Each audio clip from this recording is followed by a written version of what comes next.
Dili lang cash ug Sugbo negosyo vouchers ang nadawat nga premyo sa mga mananaog sa district level sa Sugbusog Round 2 contest. Gihatagan usab sila og mga hayop sa Kapitolyo nga ilang buhion o pasanayon.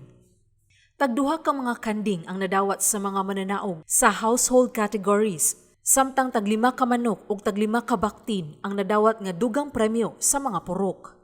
Ang mga baktin gidonar sa usa ka Thai company nga nakabasi sa lungsod sa Dalagete. Gi-apod-apod kini sa Kapitolyo ni adtong Martes, Hunyo 8, ato sa gipahigayon nga Caravan of Provincial Government Services Round 2 sa Septimo Distrito. Ang mga nakadawat sila si Julieta Lucinario, nakadaog sa Best Household Backyard, nga taga-barangay Poblasyon, lungsod sa Badian. Vilma Cantila, nakadaog sa Best Household Containerized, nga taga-Poblasyon East, Mualboal. Purok Lubi sa Barangay Malalay, lungsod sa Ronda, nga mananaog sa Best Purok Backyard Category, o Purok San Juan sa Barangay Poblasyon East, Mualboal, nga nakadaog isip Best Purok ubos sa Containerized Category. Sa iyang pakigpulong, matod ni Gobernador Gwen Garcia, nang hatag og mga baktin, manok og kanding ang Kapitolyo aron pagdasig sa mga purok sa mga barangay.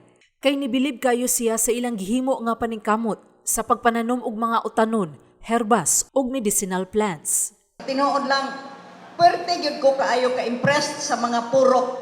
Kay nindot gyud kaayo ang ilang gihimo, voluntaryo na naningkamot pagkanindot sa ilang mga gardens. Misigunda niini si Willie Tapales, presidente sa Purok San Juan, Poblasyon East, lungsod sa Mualboal.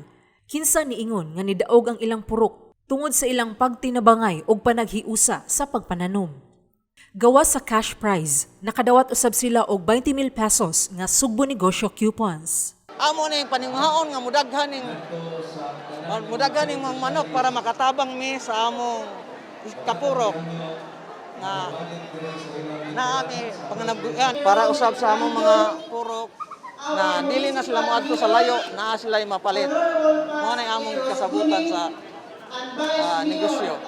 Gipahatagan og apil ni Gobernador Garcia og Sugbo negosyo coupons ang mga mananaog nga mga purok sa provincial level sa Sugbusog Round 2 aron kun unsa ang ilang mahuna-hunaan nga inegosyo nga gikan sa ilang mga tinanom nga mga utanon, herbas ug medicinal plants, makasugod sila og himo niini. Samtang si Miguel Lang Gomez, presidente sa Purok Lubi sa Barangay Malalay Ronda, niingon nga ilang pasanayon og himuon nga anay ang mga baktin nga ilang nadawat ug kun managhan na iapod-apod kini ngadto sa ilang mga miyembro nga kapin sa 40 katagbalay. Nindot ko kay ginatag kay murag modulot mo sa atong kasing-kasing mulapos pagani katungod sa kalipay ato ang madawat ba. Sheila Gravinez, Balita sa Sugbo.